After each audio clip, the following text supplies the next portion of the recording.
નમો લોહે સૌર્યંતાણમ નમો લોહે સૌદાનમ નમો લોહે સૌર્યાણ નમો લોહે સૌજાયાણમ નમો લોહે સૌત્રિકાળવતી સાવનમ ઓમકાર બિંદુ સંયુક્ત નિત્યમ ધ્યાયંતિ યોગિન કામદમોક્ષદો છે ઓંકારાય નમો નમઃ મંગલમ ભગવાન મંગલમ કુટુંબી મંગલમ કુંકુંગારીઓ જૈન્દ્રમો સુમંગલમ નમઃ સમય સાધાય સ્વાનુભૂત્યા ચકાસ્તે ચિત્તવાય ભવાય સર્વમાં વિભાવ નિર્ધની દાતા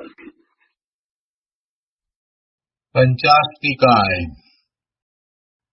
ભગવાન કુંકુંદાચાર્ય રચિત 5 પરમાગમમાંનું એક આગમ પંચાસ્તિકાય તથા ભગવાન અમૃતચંદ્રાચાર્ય રચિત પંચાસ્તિકાયની ટીકા સમય વ્યાખ્યા એનો સ્વાધ્યાય ચાલે છે.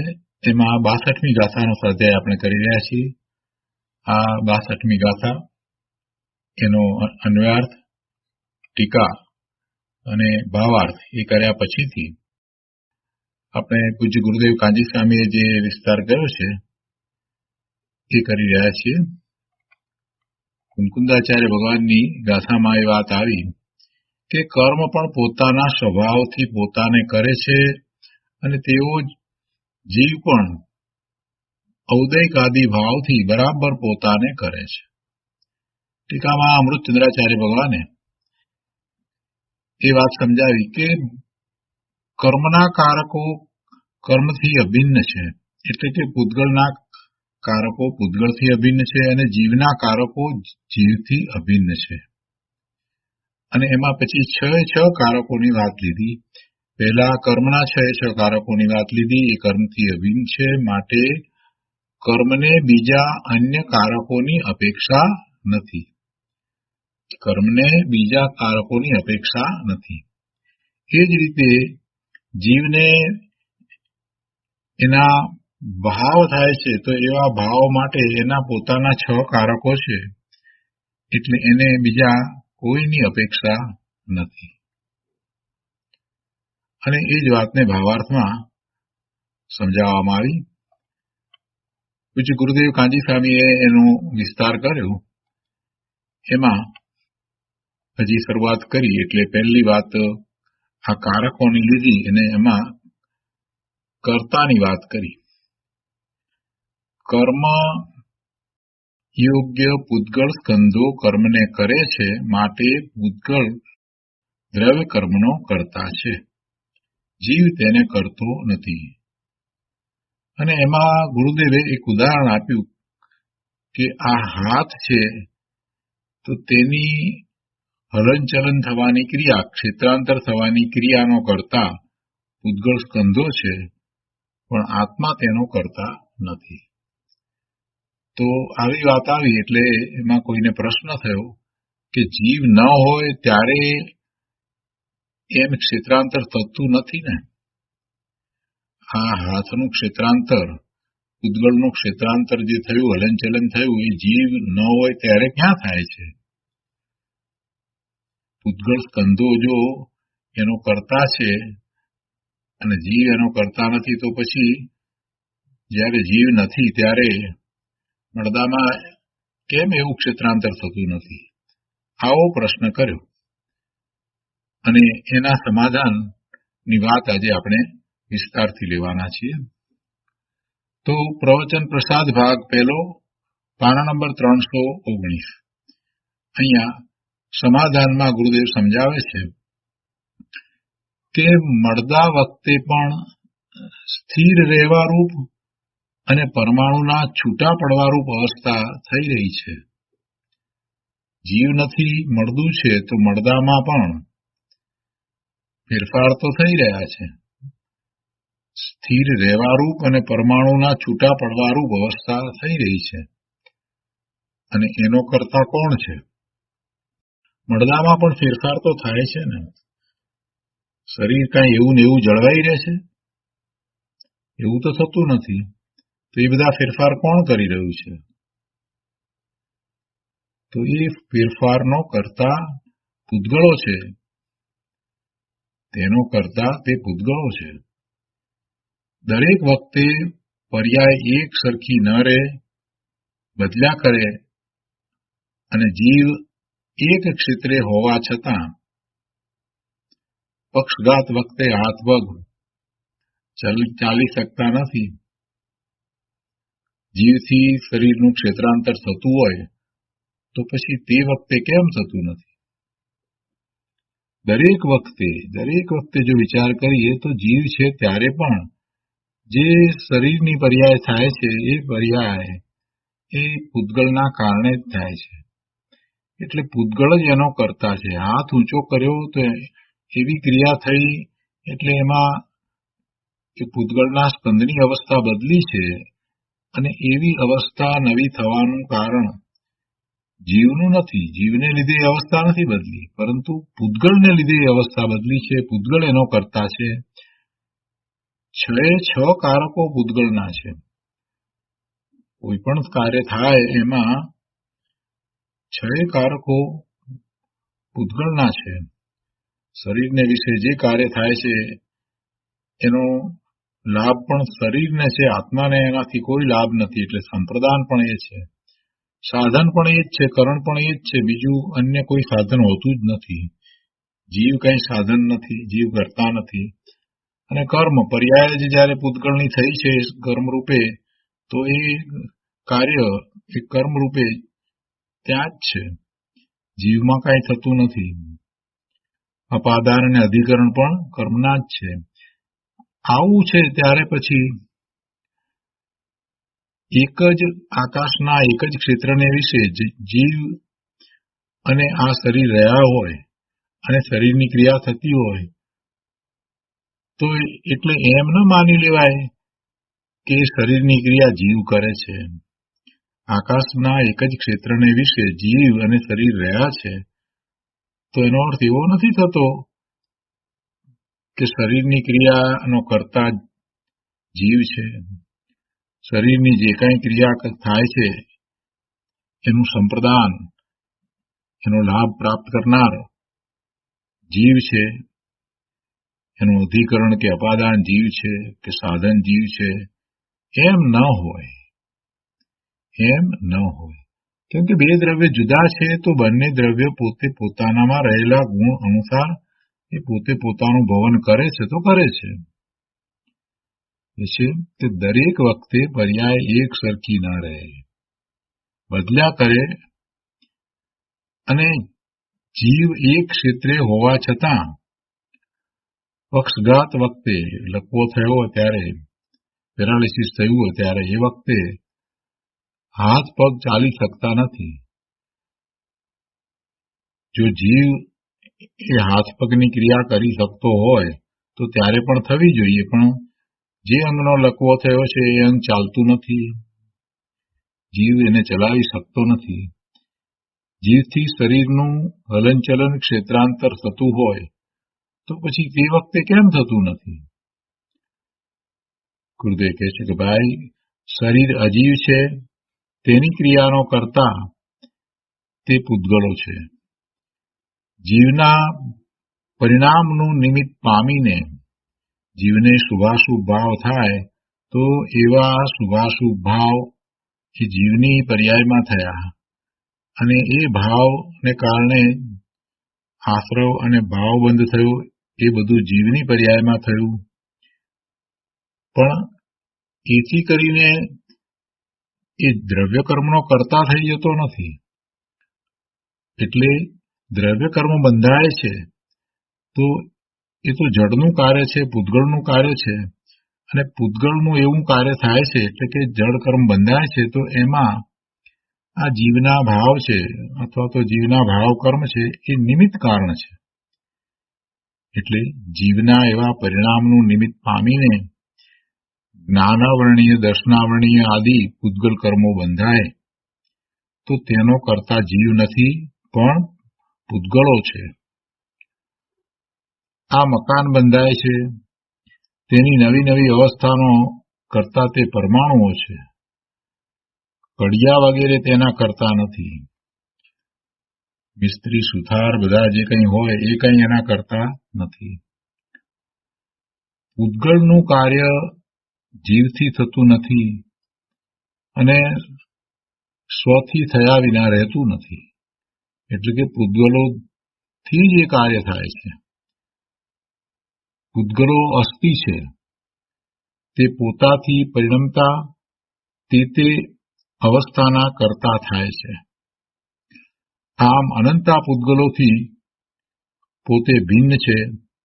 તેનું કાર્ય તે મારું કાર્ય નથી એમ જીવે નક્કી કરવું જોઈએ, અને એમ નક્કી કરે તો પોતાને ભેદ જ્ઞાન થાય. તો કર્તાપણાની વાત થઈ. હવે કર્મની વાત થાય છે. અત્યારે પૂતગલની વાત છે, પછી જીવની વાત આવશે. તો પૂતગલને વિશે આ બધી વાત છે, એના 6 કારકોની વાત છે. એમાં કર્મને વિશે ગુરુદેવ કહે છે કે જ્ઞાનાવરણીય, દર્શનાવરણીય, વેદનીય આદિ કર્મ રૂપે પૂતગળો પોતે પરિણમે છે. તે તેનું કાર્ય છે, એટલે કર્મ છે. કર્તા, કર્મ, કરણ એમ કહીએ છીએ ને, તો એમ કર્મ એ પૂતગળોનું કાર્ય, પૂતગળોનું કર્મ શું છે? આ જે સ્કંદ બન્યા, જ્ઞાનાવરણીય, દર્શનાવરણીય, વેદનીય આદિ કર્મની પ્રકૃતિના જે સ્કંદ બન્યા એ એનું કર્મ છે, એ એનું કાર્ય છે. પણ એ આત્માનું કાર્ય નથી. પરમાણુ એ કર્મો બાંધ્યા છે, આત્મા એ બાંધ્યા નથી. છતાંય આપણે વ્યવહારથી એમ કહીએ આત્માને કર્મ બંધાયા, આત્મા કર્મની મલિનતા સહિત છે, કર્મના બંધ પડે છે, આ બધું બોલીએ છીએ. પણ ખરેખર શું છે? જીવ તો પોતે એવા ભાવે થાય છે, પોતે વિભાવ ભાવે થાય, શુભાશુભ ભાવે થાય, પણ જડ કર્મને બાંધતો નથી. જડ કર્મ બંધાય એમાં જીવના ભાવો નિમિત્ત કારણ છે. આ આત્માએ જ્ઞાનાવરણીય કર્મ બાંધ્યું એમ જે કથન આવે છે, તે કર્મ બંધાતી વખતે કયો જીવ નિમિત્ત હતો તે બતાવવા કહેવામાં આવે છે. જ્ઞાનાવરણીય નામ છે, માટે તે કર્મ જ્ઞાનને આવરતું નથી, પણ જીવ પોતાના જ્ઞાનને આવરવા રૂપી કર્મ કરે છે. તેનો આરોપ કર્મ ઉપર આપેલ છે. જ્ઞાનાવરણીય કર્મ બંધાયું છે અને હવે જ્ઞાનાવરણીય કર્મના ઉદય છે. તો એ જ્ઞાનાવરણીય એ જ્ઞાનને આવરણ કરે છે એમ નથી, અથવા તો જીવના જ્ઞાન સ્વભાવને પ્રગટ થવા દેતું નથી, એને આવરણ કરે છે એમ ખરેખર નથી. તો શું છે? જીવને અજ્ઞાન કેમ વર્તે છે? આ જ્ઞાનાવરણીયથી અજ્ઞાન નથી વર્તતું, તો શેનાથી અજ્ઞાન વર્તે છે? કઈ રીતે છે? તો કહે છે કે જીવ પોતાના જ્ઞાનને આવરણવારૂપી કર્મ કરે છે. એના આવરણનું કર્મ, આવરણનું કાર્ય જીવ પોતે કરે છે. જીવ પોતાના જ્ઞાનને આવરણરૂપી કાર્ય પોતે કરે છે, અને તેનો આરોપ જ્ઞાનાવરણીય કર્મ ઉપર આપેલ છે. કેમ કે એ જ્ઞાનાવરણીય કર્મ તેમાં નિમિત્ત છે. બીજું ઉદાહરણ છે કે બાઈ રોટલી બનાવે છે, કોઈ બહેન રોટલી બનાવે છે, તેમાં રોટલીનું કાર્ય એ લોટના પરમાણુએ કરેલ છે. એ બહેન કે એમના પાટલો, વેલણ, તવી એણે એ કાર્ય કર્યું નથી. ત્રીજું, કરણ, સાધન. કર્મરૂપી પરિણમનમાં સાધન પૂતગલ દ્રવ્ય છે. એટલે એ દ્રવ્યથી જુદું બીજું અન્ય સાધન છે નહીં. કોઈ પણ દ્રવ્યને વિશે કાર્ય થાય તો એવા કાર્ય માટે સાધન એટલે કરણ પણ એ દ્રવ્યથી જુદું બીજું અન્ય હોઈ શકે નહીં. એટલે જ્યારે આ કર્મરૂપી પરિણમન થયું તો એમાં એ પરિણમન પૂતગલ દ્રવ્યને વિશે થયું છે, તો સાધન પણ પૂતગલ દ્રવ્યને વિશે જ હોય, એ એનાથી જુદું હોય નહીં. પોતાની શક્તિના સાધનથી તે કર્મરૂપે પરિણમે છે. પૂતગળ પરમાણુઓમાં એવી શક્તિ છે એટલે એ કર્મરૂપે પરિણમે છે. કર્મણ રજગણો ભેગા થઈ અને એવી કર્મની પ્રકૃતિઓ રૂપે પરિણમે એવી એ પૂતગળમાં શક્તિ છે. એટલે એ શક્તિ છે એ જ એનું સાધન છે. કર્મરૂપ અવસ્થા થવી, એના પરિણમન થવા, એમાં બીજું કોઈ અન્ય બહારથી સાધન હોતું નથી. જે વડે થાય તેને કરણ કહે છે. તો આ કર્મ બંધાયું તો એ કર્મ પૂતગળ દ્વારા જ બંધાયું છે. એટલે પૂતગળ છે તે જ એનું કરણ છે, સાધન છે. બીજું ઉદાહરણ લીધું છે સાથે. નામું લખવાના અક્ષરોનું સાધન પરમાણુ પોતે છે, કલમ નથી. કલમથી લખાય છે એમ નહીં. કલમ એનું સાધન નથી.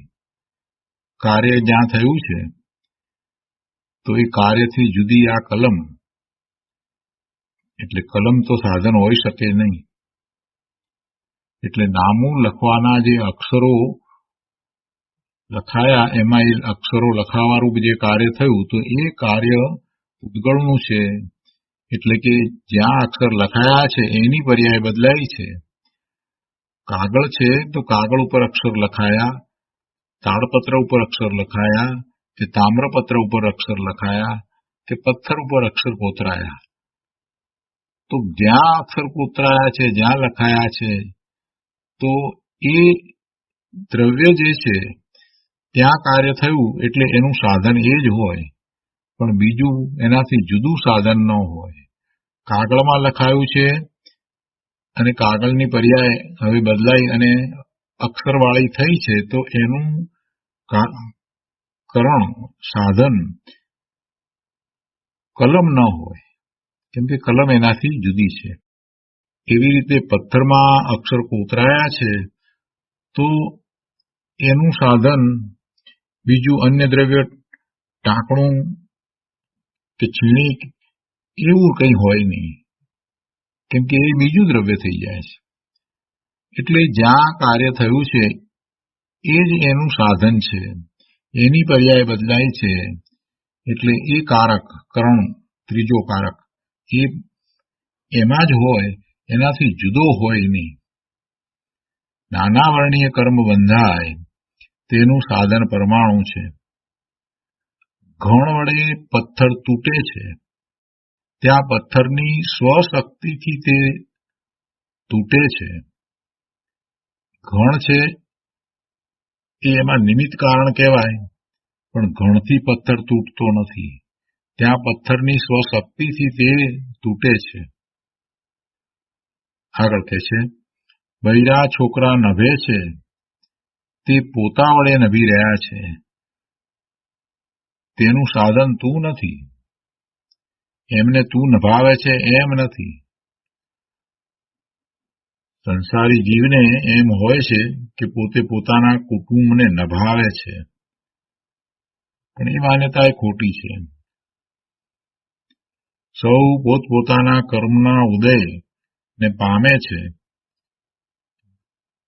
સૌના કર્મના ઉદયો, પુણ્ય કે પાપની પ્રકૃતિ જે પૂર્વે બાંધી છે એ પ્રમાણે એવા ઉદયો એના જીવનમાં આવે છે, અને એના કરતા ભોગતા એ જીવ પોતે થાય છે.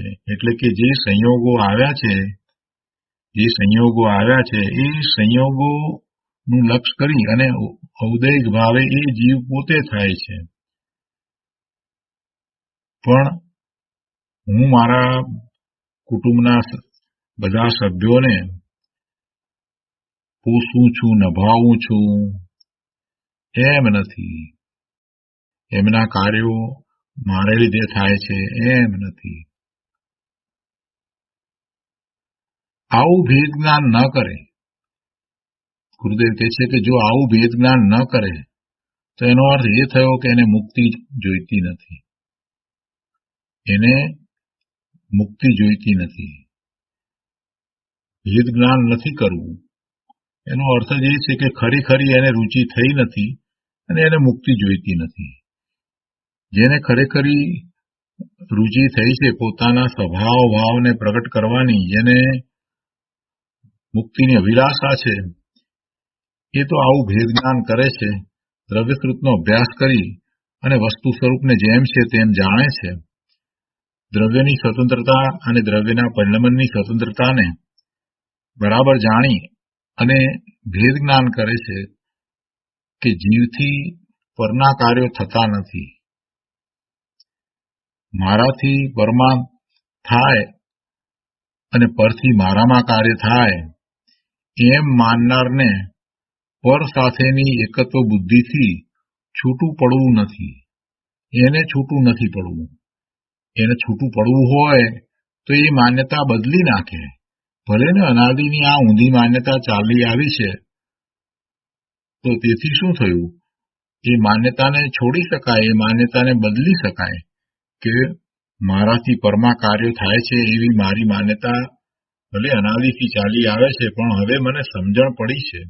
દ્રવ્યશ્રુતના અભ્યાસ દ્વારા, સ્વાધ્યાય દ્વારા મને ખ્યાલ આવ્યો છે કે એ કાર્યો મારાથી નથી થતા, પરના કાર્યો મારાથી નથી થતા. એટલે એ પર સાથેની એકત્વ બુદ્ધિને છોડી શકે છે, પર સાથેના મમત્વને છોડી શકે છે. પરમાં એકત્વ બુદ્ધિ કરીને રહ્યો છે, પરના કાર્યોનો કરતા પોતાને માને છે, આવા મિથ્યાત્વ સહિત રહ્યો છે. પણ એ મિથ્યાત્વ એ છોડવા ધારે તો છોડી શકે છે. ગુરુદેવનું એમ કહેવું છે, મારાથી પરમાં કાર્ય થાય અને પરથી મારામાં કાર્ય થાય એમ માનનારને પર સાથેની એકત્વ બુદ્ધિથી છૂટવું હોય તો એ છૂટી શકે છે.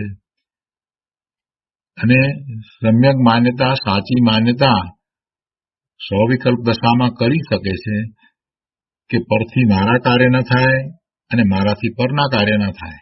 એટલે એવી એકત્વ બુદ્ધિથી, પર સાથેની એકત્વ બુદ્ધિથી એ ધારે તો છૂટી શકે છે, પણ એને છૂટવું નથી. એને હજી અંદરમાંથી એ વાત આવી નથી. હજી એને ભવના ભ્રમણનો થાક લાગ્યો નથી. હજી એને મુક્તિની ખરેખરી અભિલાષા થઈ નથી. હજી એને પોતાના શાશ્વત સુખની પ્રાપ્તિનો વિકલ્પ આવ્યો નથી. એનો વિચાર કર્યો નથી. શાશ્વત સુખ કેવું હોય, શું હોય, એના સંબંધી એને કાંઈ વિચાર કર્યો નથી. પોતાના આત્માના સામર્થ્ય સંબંધી એને વિચાર કર્યો નથી. એટલે એ ઊંધી માન્યતા પકડી અને સંસારમાં ભ્રમણ કરી રહ્યો છે. તો એ કરણની વાત થઈ. હવે ચોથું સંપ્રદાન. સંપ્રદાન એટલે જેને એ આપવામાં આવે, જે કાર્ય થયું હોય એ કાર્ય જેને આપવામાં આવે તે સંપ્રદાન. એટલે કે એ કાર્યનો લાભ જે પ્રાપ્ત કરે છે તે સંપ્રદાન છે. તો આ કર્મ, જે પૂતગળના કર્મ બંધાયા, એ કોને પ્રાપ્ત થયા? એ જીવને પ્રાપ્ત થયા? જીવને પ્રાપ્ત નથી થતા. જીવ તો સદાય ત્રિકાળ ટંકોત્કીર્ણ ભગવાન આત્મા શુદ્ધ જ છે. એના પ્રદેશમાં કર્મ વ્યાપતા નથી, કર્મ પહોંચતા નથી. કર્મરૂપ મલિનતા એની અંદર પ્રવેશ પામતી નથી. એટલે સંપ્રદાન જીવ નથી. કર્મ, પૂતગળ કર્મ બંધાયા, અને બંધાયા તો એનો લાભ, એનું દાન જીવને નથી પ્રાપ્ત થતું. પણ જીવને એવી ઊંધી માન્યતા છે, તો એ માન્યતાને પણ છોડવાની છે. તો એની સ્પષ્ટતા અહીંયા કરી છે. ગુરુદેવ કહે છે કે જળની પર્યાય પરિણમીને જળમાં રહે છે. પૂતગળ પરમાણુના સ્કંદનું પરિણમન થઈ અને એ ક્યાં રહ્યું? એ ઉદય ભાવે થયું. ઉદય આવ્યો ત્યારે પણ એ ત્યાં જ રહ્યું. બંધાયા ત્યારે પણ એ પૂતગળો જે બંધાયા, તો એ કર્મ બંધાયું એવી અવસ્થા થઈ તો પણ એ ત્યાં જ રહી. જળની પર્યાય પરિણમીને જળમાં રહે છે. સંપ્રદાન એટલે સમ્યક પ્રકારે દાન આપવું, એને સંપ્રદાન કહે. તો પરમાણુ પોતે પોતાને દાન આપે છે. સંપ્રદાન એટલે સમ્યક પ્રકારે દાન આપવું. એ દાન પરમાણુઓ પોતાને આપે છે. એટલે કે સ્કંદરૂપ અવસ્થા થઈ, એ બધું પોતાને મળ્યું, જીવને નથી મળતું. જીવ એનું સંપ્રદાન હોય નહીં. લોકો કહે કે આટલા પૈસા દાનમાં આપ્યા, દાનની વાત કરીને સમજાવે છે કે લોકો કહે કે આટલા પૈસા દાનમાં આપ્યા, બીજાને આપ્યા હોય ને એટલે એમ કે, પણ ખરેખર એ દાન આપી શકે છે? પૈસાને જીવ આપી શકે છે?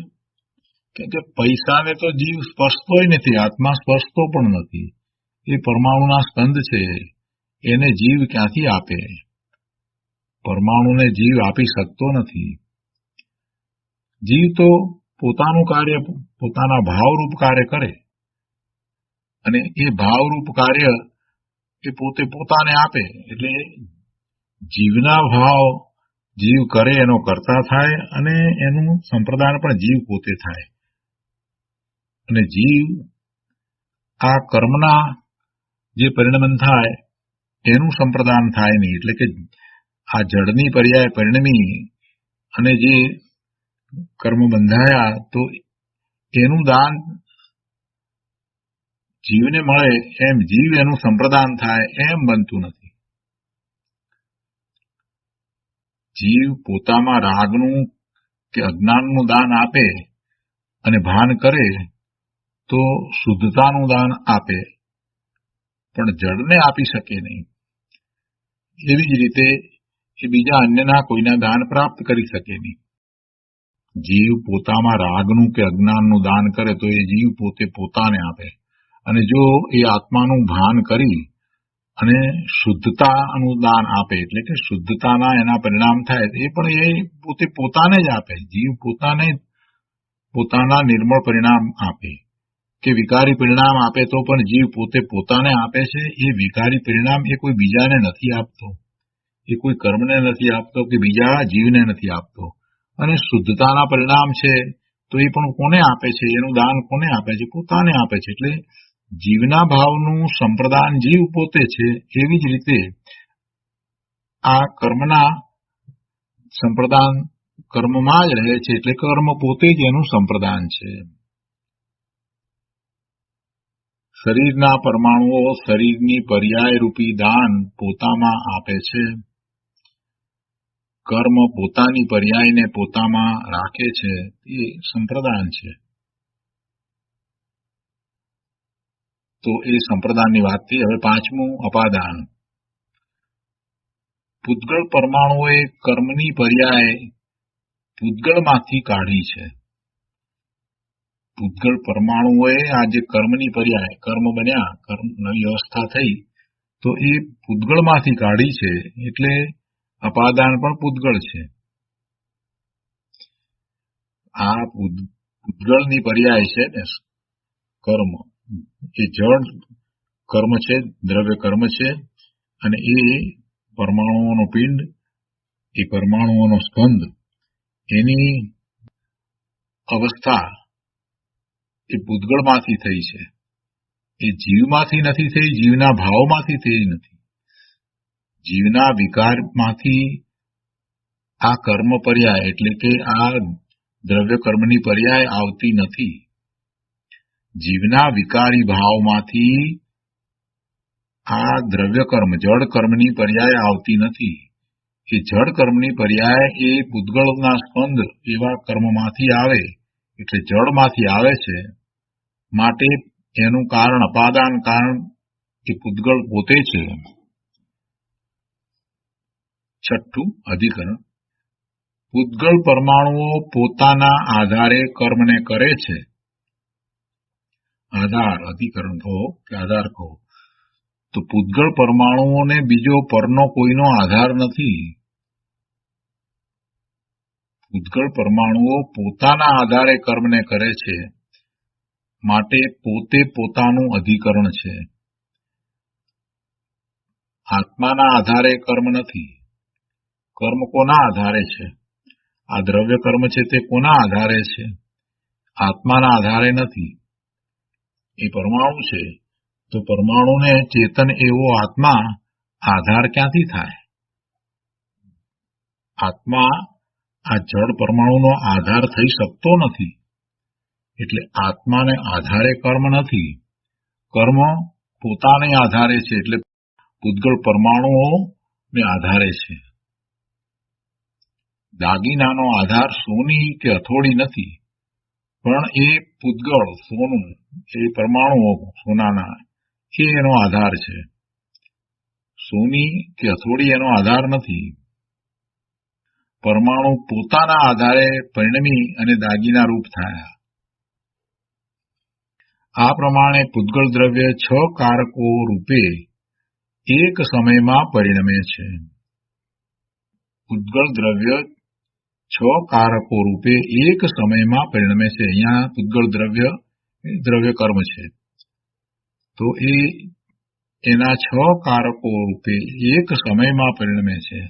એટલે જ્યારે એ કરતા છે ત્યારે જ એનું પોતાનું કાર્ય પણ છે, પરિણમે છે એ વખતે, અને એનું સાધન પણ એ જ વખતે એ પોતે જ છે, અને એનું સંપ્રદાન પણ એ વખતે પોતે જ છે, અપાદાન અને અધિકરણ પણ એ પોતે જ છે.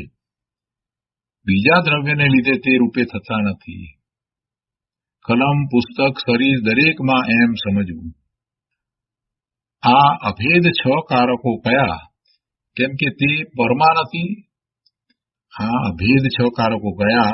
અભેદ એટલા માટે કે જ્યાં કાર્ય થાય છે એની સાથે એક 6 કારકો અભેદપણે છે. એ બીજા દ્રવ્યમાં એના કારકો હોય નહીં. જ્યાં કાર્ય થાય એના સિવાય બીજા અન્ય દ્રવ્યને વિશે કારકો હોય નહીં. એટલે એને જ્યાં કાર્ય થાય છે એની સાથે અભેદપણું છે. આ 6 કારકોને જે જગ્યાએ જ્યાં કાર્ય થયું તેની સાથે એનું અભેદપણું હોય, પણ પરમાં નથી. તેમજ પર એવા આત્માથી થયા નથી. પર એવો આત્મા એટલે આ જે કર્મ બંધાયા એને માટે આત્મા, આ જીવ છે તે પર છે. તો આ આત્માથી, આ જીવથી પેલા કર્મ બંધાયા નથી. એ આ અભેદ 6 કારકો કયા?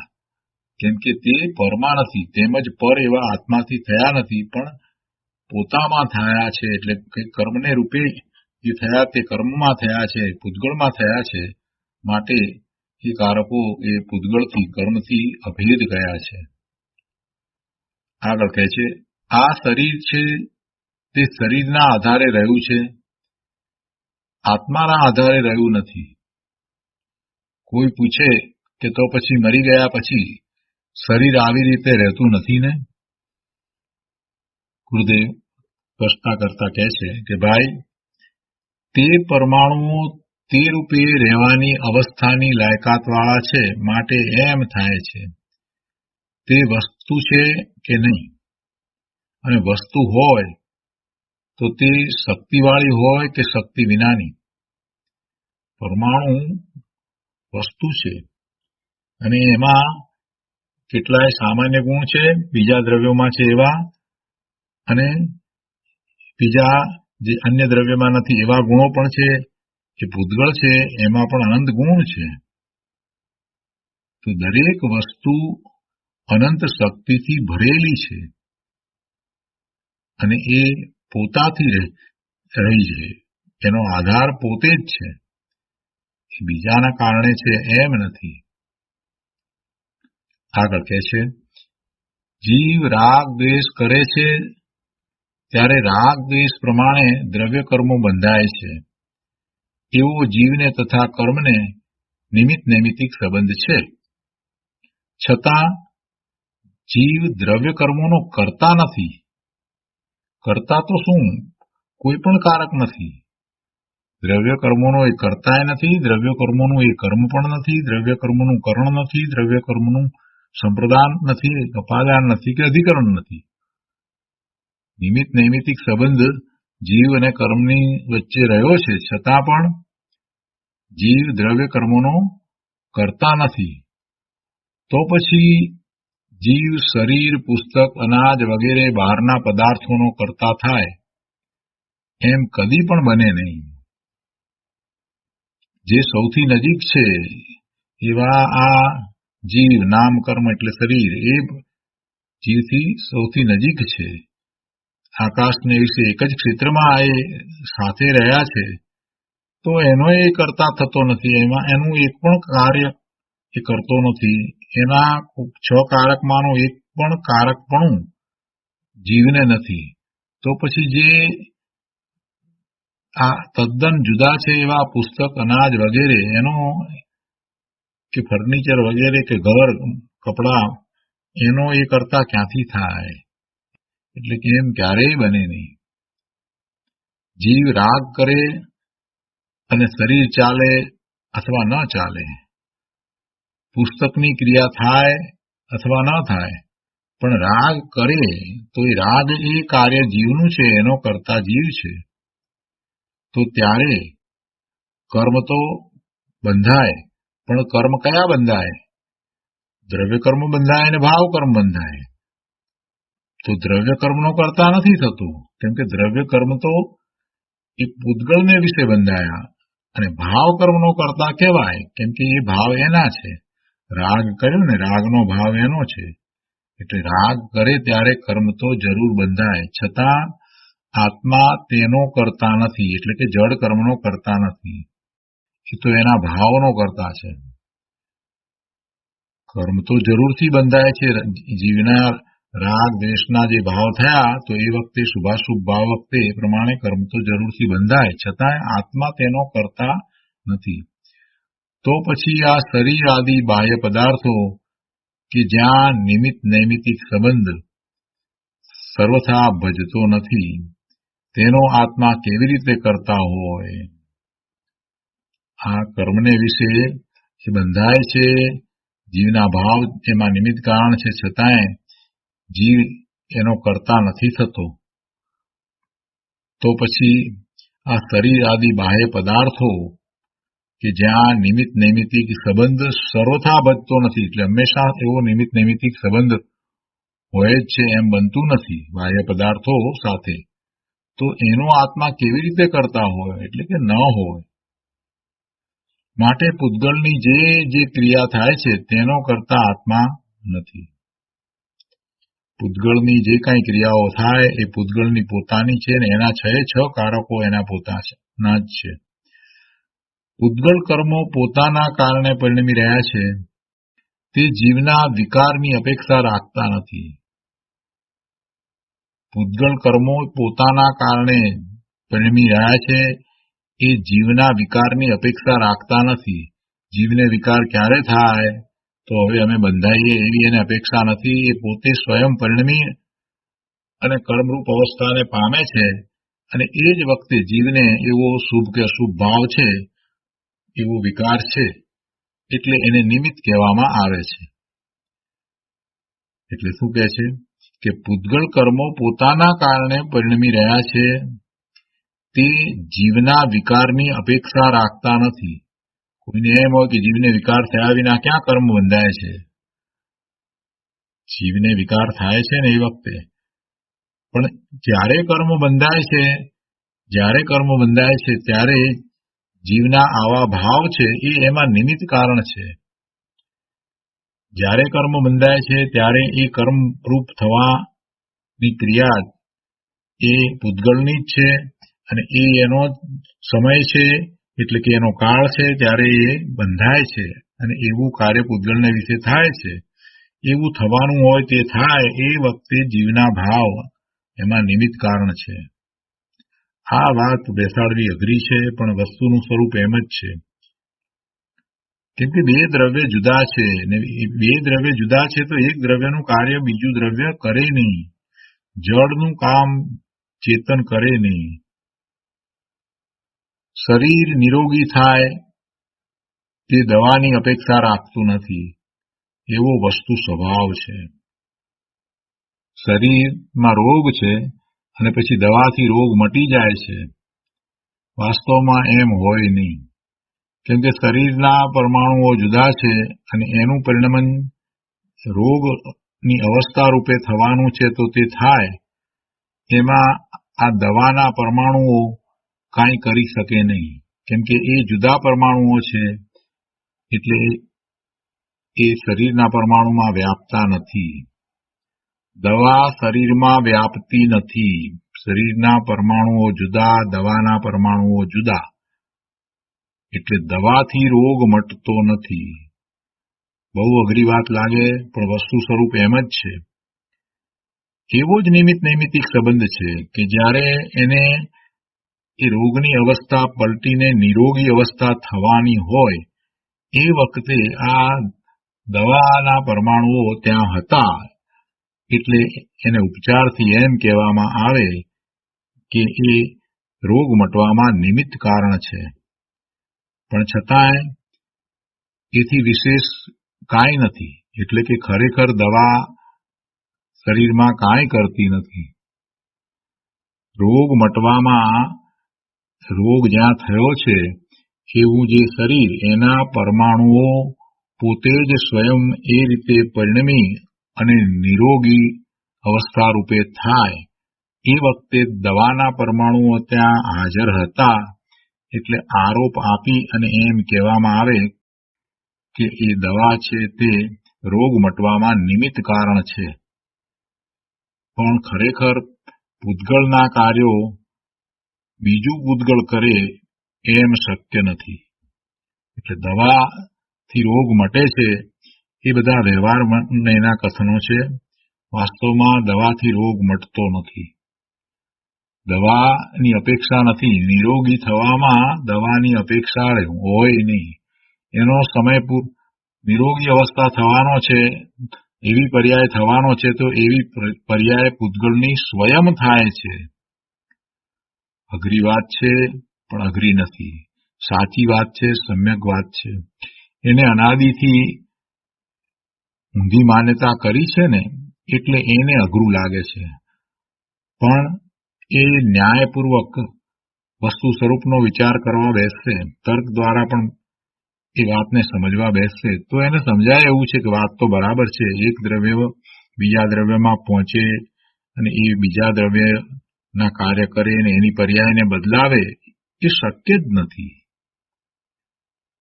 એટલે શરીર નિરોગી થાય તે દવાની અપેક્ષા રાખતું નથી. એવો વસ્તુ સ્વભાવ છે. એવો વસ્તુ સ્વભાવ છે. આ બધી વાત કરી એટલે કોઈને પ્રશ્ન થાય કે પણ આમાં ધર્મ શું આવ્યો? એમ પણ થાય કે આમાં ધર્મની વાત શું આવી? એમ ગુરુદેવ કહે છે કે ભાઈ, તારે શાંતિ જોઈએ છે ને, તો શાંતિ કઈ રીતે આવશે? પહેલા તો વિચાર કર કે તને અશાંતિ કેમ છે? આ મિથ્યાત્વ અને અજ્ઞાનને કારણે તને અશાંતિ છે. જ્યારે વસ્તુ સ્વરૂપને તું બરાબર જાણી લે છે તો તારી અશાંતિ ચાલી જાય છે, તને શાંતિ છે. અને શાંતિ છે, આકુળતા વ્યાકુળતા નથી, તો તું તારા પોતાના સ્વરૂપમાંથી પ્રાપ્ત થતા જ્ઞાન, આનંદ, સુખ, શાંતિને અનુભવે છે. અને એ તો કરવાનું છે. શું કહે છે ગુરુદેવ? કે તારે શાંતિ જોઈએ છે ને, તો શાંતિ સ્વતંત્રતાથી આવે કે પરતંત્રતાથી?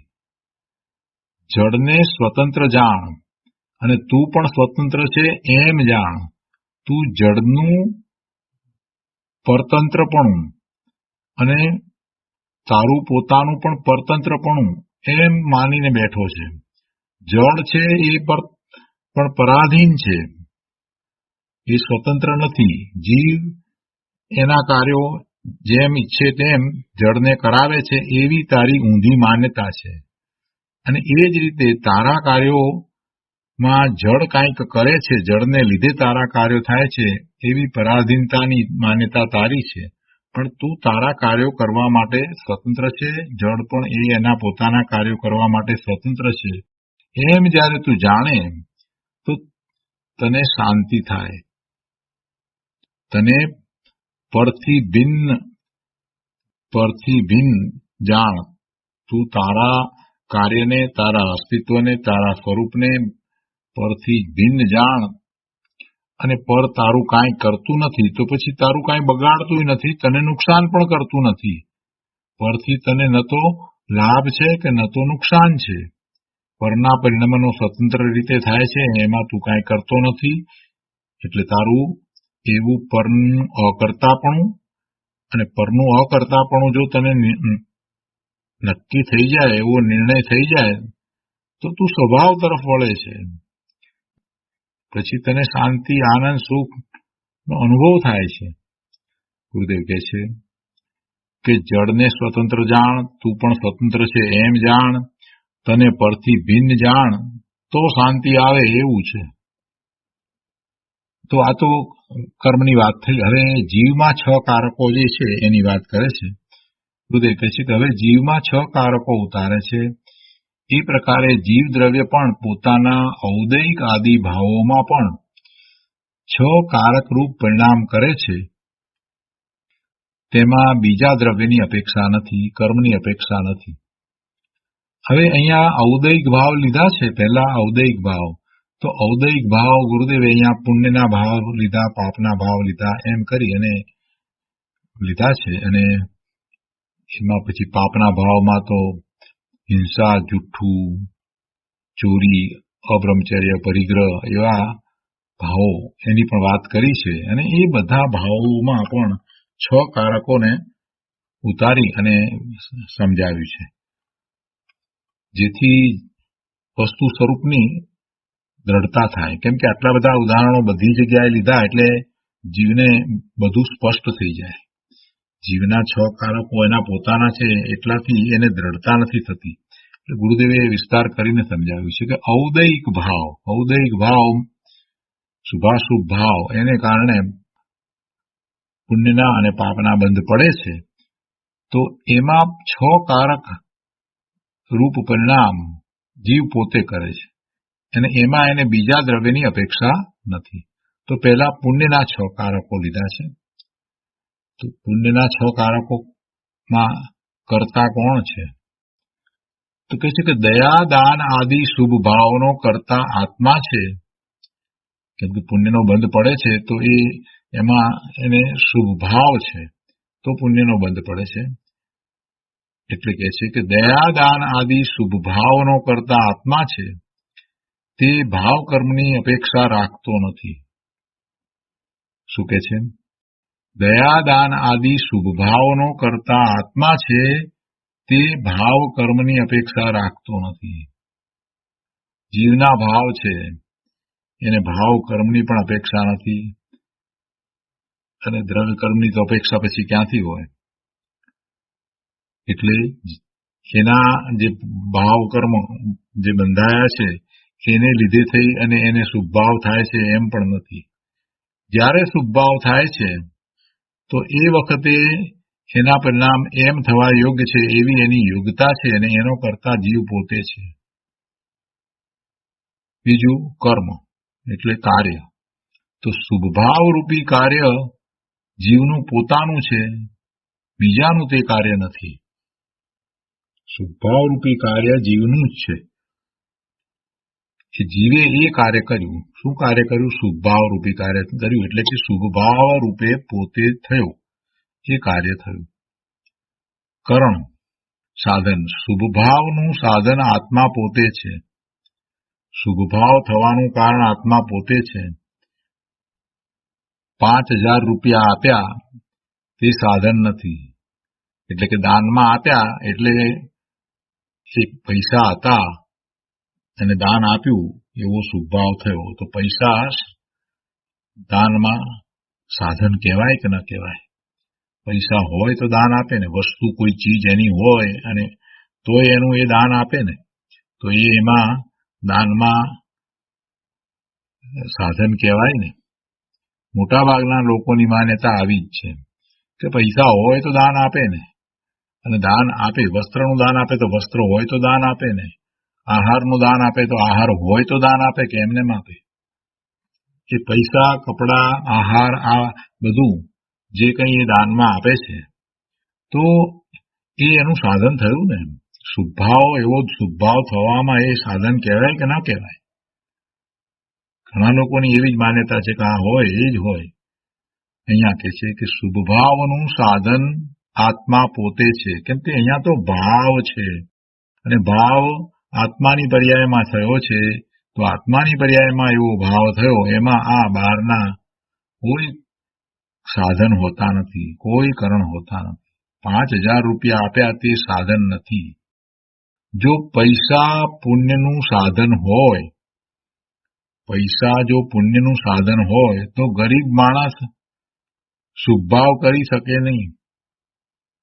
એની પાસે નથી તો એ પછી શુભભાવ ના કરી શકે ને. આ શુભભાવની વાત ચાલે છે. પુણ્ય નો બંધ પડે એમાં જો આ પૈસા સાધન હોય, પૈસાથી જો એવો બંધ પડતો હોય એનું કારણ એ હોય તો પછી ગરીબ માણસ શુભભાવ કરી શકે નહીં. શુભભાવનું કરણ, શુભભાવનું સાધન તમે પૈસા માનશો તો એમ થશે.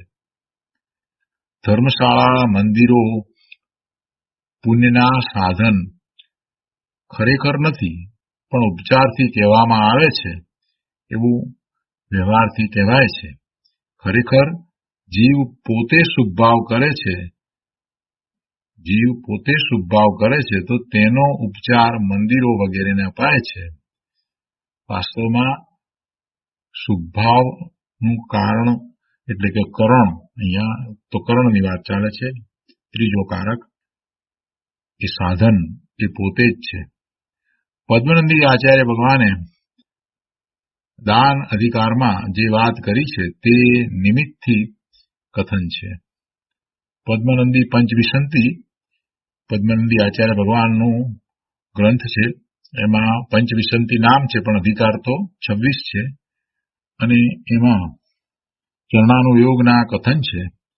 પણ પદ્મનંદી આચાર્ય ભગવાને એ ચરણાનુયોગના જે કંઈ કથન કર્યા છે, ઉપદેશાત્મક કથન કર્યા છે, ત્યાં બહુ સ્પષ્ટ કર્યું છે કે જો તું સમ્યક દ્રષ્ટિ થયો હોય તો તને આવા આચાર વિચાર હોય, તો તને આ દયા દાન વગેરે હોય, એમ કરીને આખી વાત કરી છે.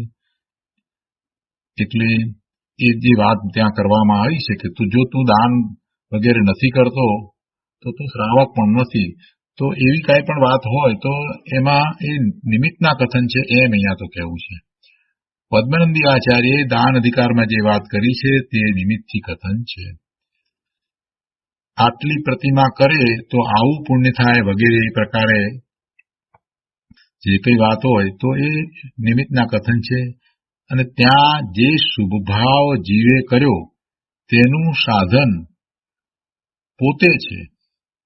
જે શુભભાવ જીવે કર્યો એનું સાધન પોતે છે અને તે વખતે જે પદાર્થ ઉપર લક્ષ્ય હોય તેના ઉપર આરોપ આપી અને કથન કરેલ છે.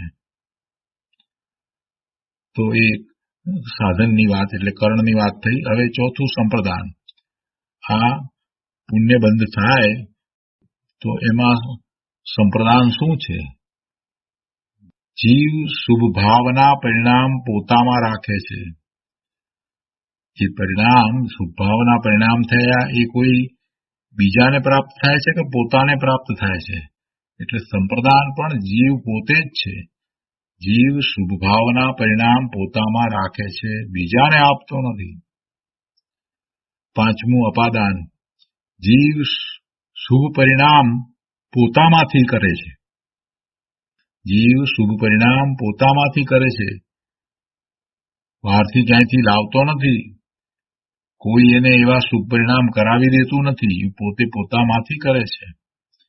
કરે છે એમ કરતાપણું છે. અને ક્યાંથી કરે છે? તો પોતામાંથી કરે છે, એટલે અપાદાન. છઠ્ઠું અધિકરણ, એનો આધાર.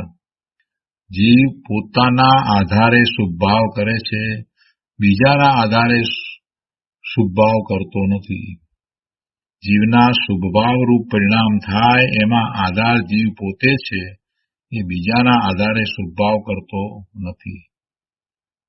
તો આ પુણ્યની વાત લીધી. ઔદયિક ભાવની વાત લેવી છે પહેલા. એટલે ઔદયિક ભાવમાં એને શુભ અને અશુભ ભાવ થાય છે, એટલે પુણ્ય અને પાપ ના પરિણામ થાય છે. તો એવા પરિણામના કારકો પણ એના જ છે, જીવના પોતાના જ છે. એ વાત અહીંયા તો ગુરુદેવે સમજાવી છે. તો હવે પાપના 6 કારકો લીધા છે. પાપની અંદર પછી પાપના તો ઘણા પ્રકાર છે, પણ અહીંયા મુખ્ય લીધા છે. તો એમાં પહેલું હિંસા. હિંસા જે પાપ પ્રકૃતિના બંધનું કારણ છે. તો હિંસા, તો હિંસાના 6 કારકો આ રીતે છે. પહેલું કર્તા. તો કે હિંસાના ભાવનો જીવ પોતે કરતા છે, બીજો કરતા નથી. હિંસાના ભાવનો કરતા જીવ પોતે છે, બીજો કોઈ અન્ય કરતા નથી. બીજો કોઈ એને એવા હિંસાના ભાવ કરાવતો નથી. કર્મ. હિંસાના પરિણામનું કાર્ય પોતે કર્યું છે, જીવ મર્યો માટે થયું નથી. બહુ શાંતિથી સમજવા જેવું છે. હિંસા કરી અને સામે જીવ મરી ગયો માટે કાર્ય થયું એમ નથી. હિંસાના પરિણામનું કાર્ય પોતે કર્યું છે એટલે એ કાર્ય, એ કર્મ પોતાને વિશે રહ્યું. એ કર્મથી પેલો જીવ મર્યો છે એમ નથી. કર્મ એટલે કાર્ય. કાર્ય ક્યાં થયું? હિંસાનું કાર્ય, એ હિંસાના પરિણામનું કાર્ય પોતે કર્યું છે, પોતાને વિશે છે.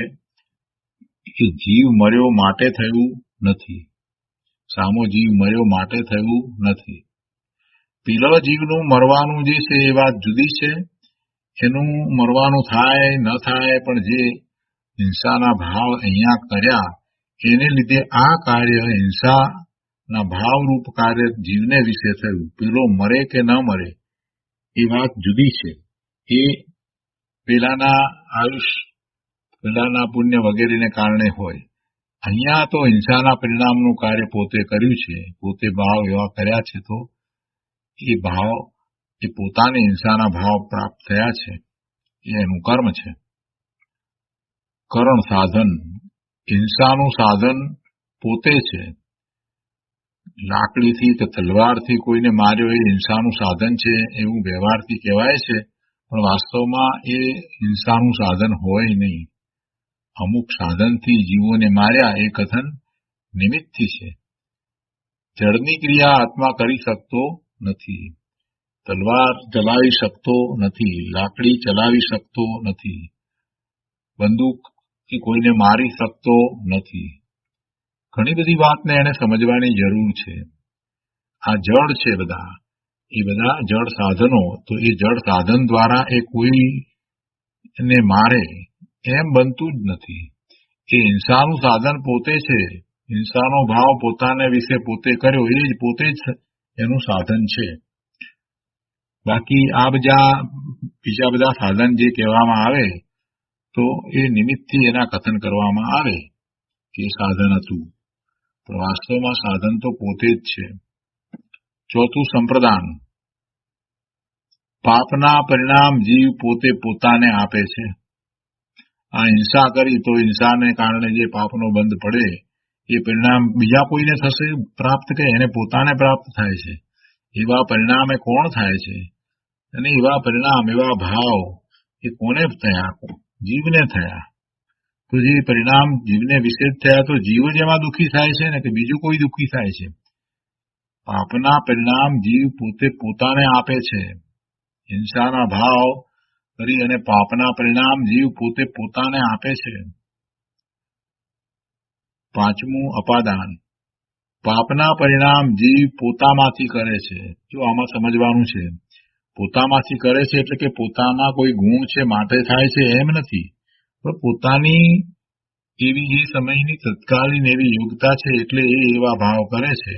એ વખતે એનું ઉપાદાન જે છે તે અશુદ્ધ ઉપાદાન છે, સ્વભાવ ભાવથી ચ્યુત થયો છે, અને એમાં આ બધા અજ્ઞાન, મિથ્યાત્વ વગેરે બધા એ નિમિત્ત કારણ કહેવાય. ખરેખર તો એ બધા નિમિત્ત કારણ કહેવાય કે વિભાવ ભાવે થવામાં એ બધું છે, એટલે એ એવા વિભાવ ભાવે થાય છે, સ્વભાવ ભાવથી ચ્યુત થઈ. અને તો એ પરિણામ જે થઈ રહ્યા છે, એ પાપના પરિણામ એ જીવ પોતે પોતામાંથી કરે છે, બીજે ક્યાંયથી બહારથી કરતો નથી. અને એ પરિણામ પોતે પોતાને પ્રાપ્ત કરે છે, પોતાને આપે છે, એટલે સંપ્રદાન પણ એ છે. અને પરિણામ જીવ પોતામાંથી કરે છે એટલે અપાદાન પણ એ છે. અને છઠ્ઠું અધિકરણ. તો જીવ પાપના પરિણામ પોતાના આધારે કરે છે, પોતાનો આત્મા નિશ્ચયથી અધિકરણ છે. ત્યારે પછી બીજાને નિમિત્ત કહેવામાં આવે, પણ ખરેખર જીવ પોતે જ એનો આધાર છે. તો આ પહેલી વાત હિંસાની લીધી. હવે એ પછી અસત્ય, જુઠ્ઠું, એની વાત લે. એ પછી ચોરી, અબ્રહ્મચર્ય, પરિગ્રહ, એમ 5 પ્રકારના પાપની વાત લીધી છે. તો એ બધું આપણે આવતી વખતે લઈશું. આજનો સ્વાધ્યાય અહીંયા સુધી રાખીએ છીએ. હવે સુખધામ બોલીએ. સુખધામ અનંત સુસંત ચરી દિન રાત રહે તદ ધ્યાન